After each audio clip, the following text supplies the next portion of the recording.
자, 오늘 우리가 파헤쳐 볼 주제는 대한민국 입시에서 가장 치열하다고 할 수 있는 곳이죠. 바로 2026학년도 성균관대학교 의과대학 정시 그 합격 전략입니다. 이게요, 그냥 상상 속의 이야기가 아니에요. 최상위권 학생들한테는 정말 현실이 될 수도 있는 무서운 시나리오죠. 이제는 단순히 점수만으로 합격을 장담할 수 없는 완전히 새로운 게임의 룰이 만들어지고 있거든요.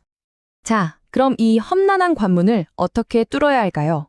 오늘 우리가 함께 정복해야 할 5가지 핵심 단계를 짚어보겠습니다. 전장이 어떻게 바뀌었는지부터 성균관대만의 까다로운 숫자 공식, 그리고 단 10분 만에 모든 걸 결정짓는 면접까지. 승리를 위한 완벽한 공략집, 지금 바로 시작합니다. 첫 번째, 2026년 의대 입시는 한마디로 초불합실성의 시대입니다. 의대 정원이 늘어나면서 그 누구도 결과를 예측할 수 없는 전례 없는 경쟁이 시작된 거죠. 이런 혼돈 속에서 성균관대가 꺼내든 카드가 바로 3가지입니다. 아주 강력한 카드죠. 지원군을 옮기고 점수 계산법을 완전히 바꾸고 인성을 걸러내는 최종 필터를 도입했습니다.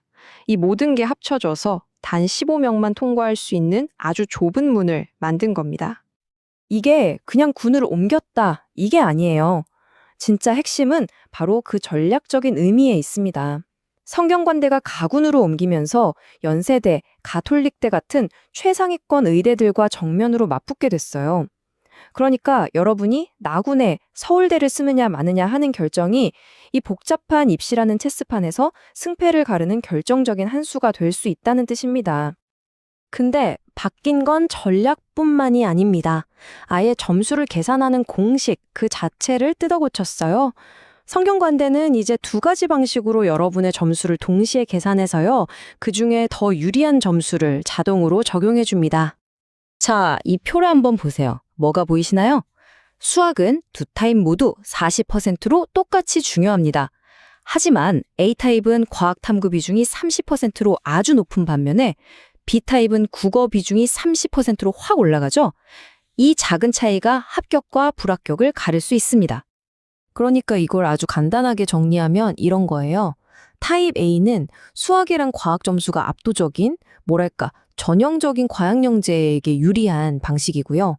타입 B는 혹시라도 국어가 아주 어렵게 나왔을 때 국어를 잘 본 학생들을 위한 일종의 안전장치가 되어주는 거죠. 자, 이렇게 해서 내 점수를 완벽하게 만들었다고 칩시다. 이제 문합까지 온 거예요. 근데 이게 끝이 아닙니다. 진짜 최종 보스가 남아있거든요. 여러분의 합격을 단 10분 만에 없던 일로 만들어버릴 수 있는 바로 면접이 기다리고 있습니다.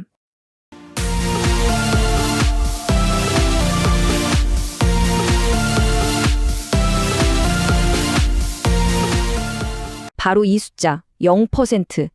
이게 면접이 최종 점수에 반영되는 공식적인 비율입니다. 어때요? 별거 아닌 것 같죠?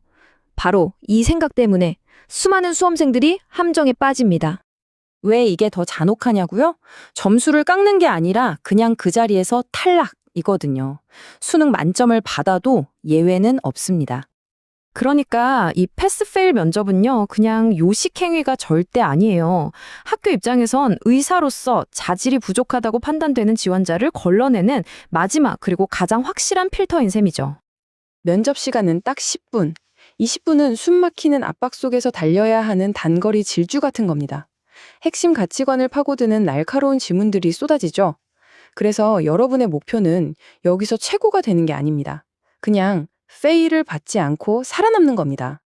자, 그럼 이 10분 동안 어떻게 살아남아야 할까요? 그러려면 면접관들이 뭘 원하는지부터 알아야겠죠. 작년 기출문제를 한번 뜯어보겠습니다. 질문 자체는 간단해 보이죠? 친구가 잘못했는데 다른 친구가 덮어쓰려고 한다. 나는 그걸 봤다. 어떡할 거냐? 근데 이건 우정이냐 정이냐를 묻는 아주 복잡한 윤리 테스트입니다. 이 질문은 사실 친구 관계를 물어보는 게 아니에요. 그 뒤에 숨어있는 진짜 질문은 이 3가지입니다. 정답이 없는 상황에서 어떻게 판단하는지, 개인적인 관계와 공동체의 원칙 중에 뭘 더 중요하게 생각하는지, 그리고 가장 중요하게는 이런 태도가 나중에 의사가 됐을 때 병원에서 동료가 의료사고를 낸 상황이라면 어떻게 나타날지를 보는 거죠. 자, 그럼 어떻게 대답해야 할까요? 지금부터 절대 실패하지 않는 답변의 틀, 일종의 필승 공식을 알려드리겠습니다. 바로 프렙 플러스 A라는 공식인데요. 이걸 여러분의 무기로 만드셔야 합니다. 복잡하게 생각할 거 없어요. 포인트, 결론부터 딱 던지고, reason, 왜 그렇게 생각하는지 이유를 대고, evidence, 간단한 근거를 붙인 다음에 다시 한번 포인트, 결론을 강조하는 거죠. 그리고 마지막 A, alternative, 다른 대안까지 제시하면 완벽합니다.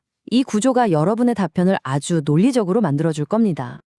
자, 그럼 이걸 실제 상황에 한번 적용해 볼까요? 아주 고전적인 딜레마 상황입니다. 윤리와 권위가 정면으로 충돌하는 이 상황에서 여러분의 선택은 무엇입니까? 이 질문을 받았을 때 이렇게 대답하면 그냥 바로 탈락이라고 보시면 됩니다. 교수님이니까 따른다거나 잘 모르겠다고 책임을 회피하거나 연구가 더 중요하다고 말하거나 아니면 교수님과 싸우려는 듯한 태도를 보이는 것 모두 위험 신호입니다. 반면에 합격하는 답변은 이런 방향으로 흘러가야 합니다. 아주 명확하죠. 먼저 단호하게 거절하고 그 이유가 환자의 안전이라는 대원칙 때문임을 밝힙니다. 그리고 거기서 끝나는 게 아니라 데이터를 포함시키는 게 오히려 연구에 도움이 된다는 해결책을 제시하죠. 그러고도 안 된다면 윤리위원회에 가겠다는 마지막 단계까지. 이게 바로 면접관들이 보고 싶어 하는 모습입니다.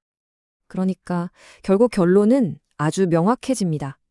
압도적인 수능 점수는 그저 경기장에 들어갈 수 있는 티켓일 뿐이고요. 진짜 승패를 가르는 건 면접에서 보여주는 여러분의 인성, 바로 그 자체입니다. 결국 이 모든 과정은 하나의 질문으로 귀결됩니다. 의사가 된다는 것. 이게 과연 지식의 문제일까요? 아니면 인성의 문제일까요? 이 마지막 시험을 준비하는 여러분은 이 질문에 대한 답을 말이 아닌 여러분의 태도와 선택으로 증명해야만 합니다.